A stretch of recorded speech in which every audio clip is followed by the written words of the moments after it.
Shalom.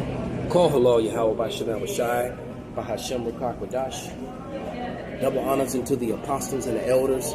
Salutations to all my fellow laborers doing this work in truth and sincerity, risking their lives and their freedom to do so now more so than ever.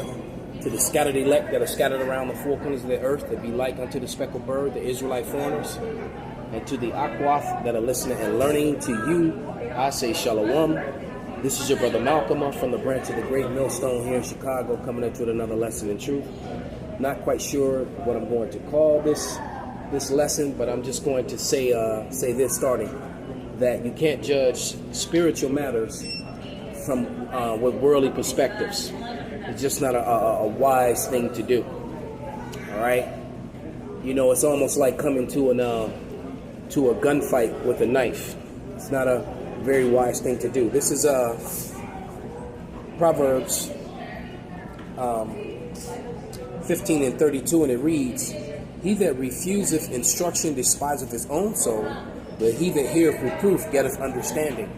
And I'm just thinking about a video that Yawana did.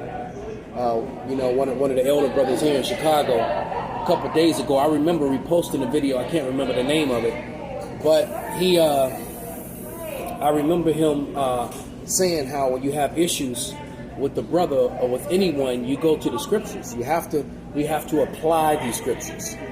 All right, we really just can't go off our thinking, our feeling, off worldly philosophies, you know, off the pressures of social media. You know, you don't want to go to the wisdom of Facebook, you know, to the wisdom of Instagram, you know, and all this other madness out here. Right, which breeds nothing but content and wickedness. All right.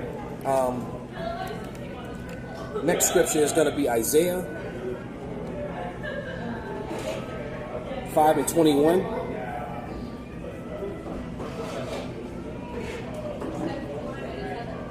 And it reads, "Woe unto them that are wise in their own eyes and are prudent in their own sight."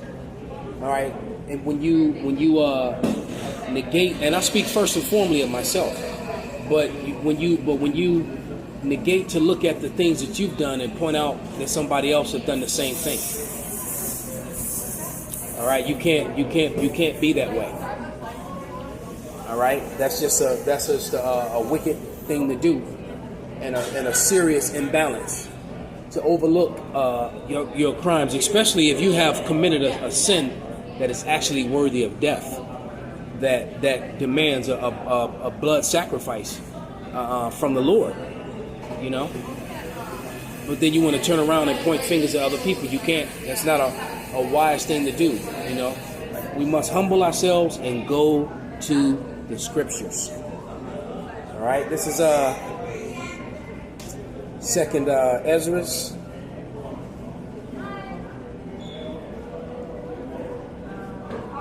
14 and 34, and it reads, "Therefore, if so be that you are willing to subdue your own understanding and reform your hearts, ye shall be kept alive, and after death ye shall obtain mercy."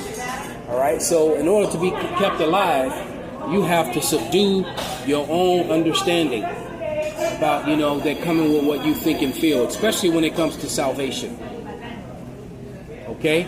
The role of a man and the role of a woman are very different in this thing. Very different. And you have a lot of women that believe or think they believe because they still believe or think that they're on the same level as a man. There's a scripture, I can't think of it off the top of my head, but it says that a churlish man is still more righteous than a righteous woman. Something to that effect. So you got to find that balance and find your place. There's a rank instruction file in everything, even in the men in this truth.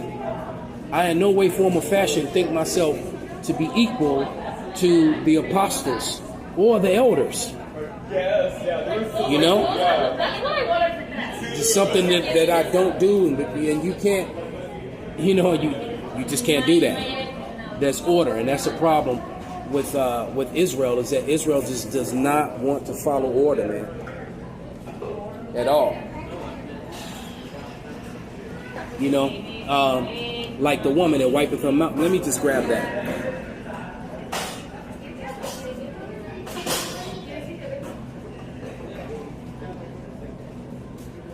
This Proverbs 30:20, it says, "Such is the way of an adulterous woman.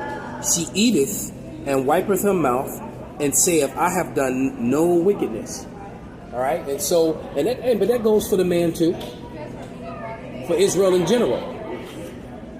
You know, to sit up and complain about something when you have such an offense against yourself, a heavy offense against yourself. All right, so yeah, just be meek and humble, and try to, because we're all looking for mercy, man. We are all hoping and praying to find mercy, because mercy is going to be needed, and I mean very, very soon. All right, you know, they're really pushing hard. They're the pseudoscience. They're really pushing hard.